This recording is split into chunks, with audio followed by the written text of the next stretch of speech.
आप सभी ने शायद बैंक्स में एक चीज जरूर नोटिस की होगी, या शायद हो सकता है कि आपका ध्यान कभी गया ना हो।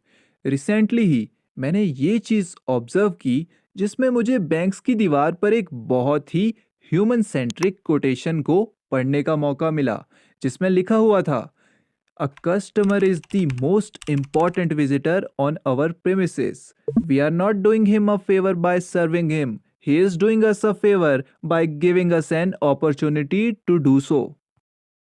हो सकता है कि आपको इस कोटेशन में कुछ खास ना लगे, लेकिन आप इस बात को समझने की कोशिश करो कि जब हम लोग एज अ कस्टमर बैंक्स में जा रहे हैं, तो हम लोग बैंक्स को अपॉर्चुनिटी दे रहे हैं कि वो हमें अपनी सर्विसेज अवेल करवाए। एहसान हम बैंक्स पर कर रहे हैं वहाँ जाकर। बैंक्स कोई भी एहसान नहीं कर रहा हमें लोन देकर। एक्चुअल में ये कोटेशन महात्मा गांधी जी की है। आज के मॉडर्न एरा में जब मैं देखता हूँ कि आज के 15-16 साल के बच्चे और बहुत से so called adults Mahatma Gandhi ji को क्रिटिसाइज करने में लगे हुए हैं। अगर उनसे कोई पूछ ले कि इस देश के लिए तुम्हारा क्या कंट्रीब्यूशन है, तो सोशल मीडिया पर उनकी पोस्ट, फोटोज और वीडियोस इस क्वेश्चन को जस्टिफाई करेगी। Be the change that you wish to see in the world. अगर गांधी जी ने केवल इस देश को ये कोटेशंस ही दी होती तो शायद क्रिटिसाइज करना बनता था, लेकिन इस व्यक्ति ने तो अपना पूरा जीवन दिया, तो शिकायत कैसी। अगर आज इतना भी नहीं होता, तब तो शायद नफरत की कोई सीमा भी नहीं होती। अब आप बोलोगे कि भारत की फ्रीडम स्ट्रगल में तो बहुत लोग शामिल थे, तो फिर गांधी जी का नाम ही क्यों?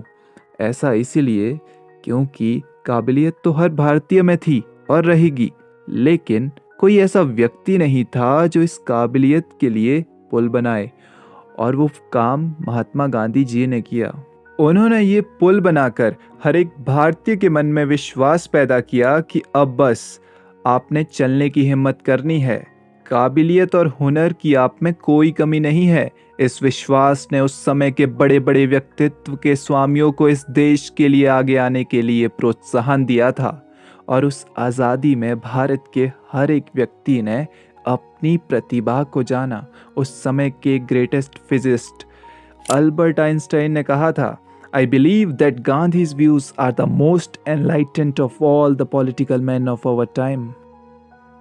अपनी लाइफ के 21 ईयर्स उन्होंने साउथ अफ्रीका को दिए, जिसमें वहाँ भी इंडियंस के लिए आवाज़ उठाते रहे।